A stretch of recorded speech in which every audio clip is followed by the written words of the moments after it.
با سلام خدمت شما همراهان همیشگی دارالترجمه پارسیست. عزیزان، مسکینی هستم، کارشناس دفتر ترجمه.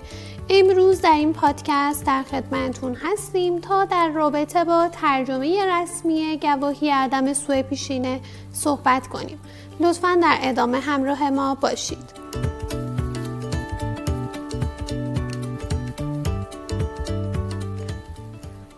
اگر شما عزیزان قصد مهاجرت دارین، بعضی از سفارتخونه ها بنا به شرایط ویزایی که میگیرین، یعنی یا به صورت تحصیلی، کاری و یا گردشگری، علاوه بر ترجمه مدارک هویتی به ترجمه گواهی عدم سوء پیشینه شما نیاز دارن. دریافت گواهی عدم سوء پیشینه هیچ پیچیدگی نداره و شما عزیزان به راحتی میتونین اون رو دریافت کنین و در اختیار دارالترجمه قرار بدین.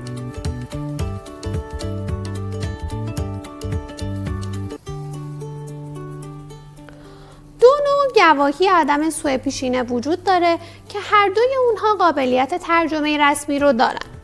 ترجمه گواهی عدم سوء پیشینه یا از روی نسخه چاپی انجام میشه یا نسخه الکترونیک.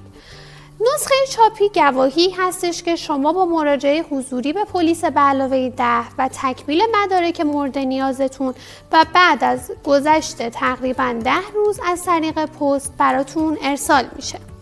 این گواهی ها در داخل پاکت پلمب هستند، سایزشون A5 هست و دارای تصویر سیاه و سفید از صاحب مدرک به علاوه مشخصات کامل و یک بارکد هستش.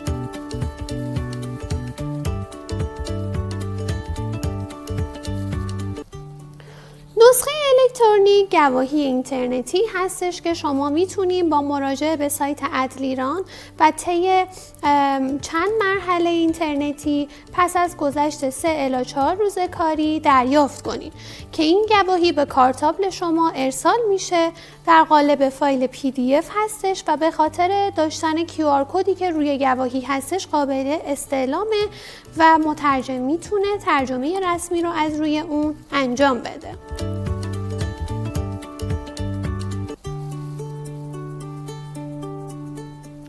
نکته مهمی که برای ترجمه گواهی عدم سوء پیشینه وجود داره این هستش که فرقی نمیکنه چه نسخه الکترونیک چه نسخه چاپی، چه هر کدومشون باشه شما در اختیار دارالترجمه قرار بدین. هر دوی اونها قابلیت ترجمه و تایید دادگستری و وزارت خارجه رو دارن.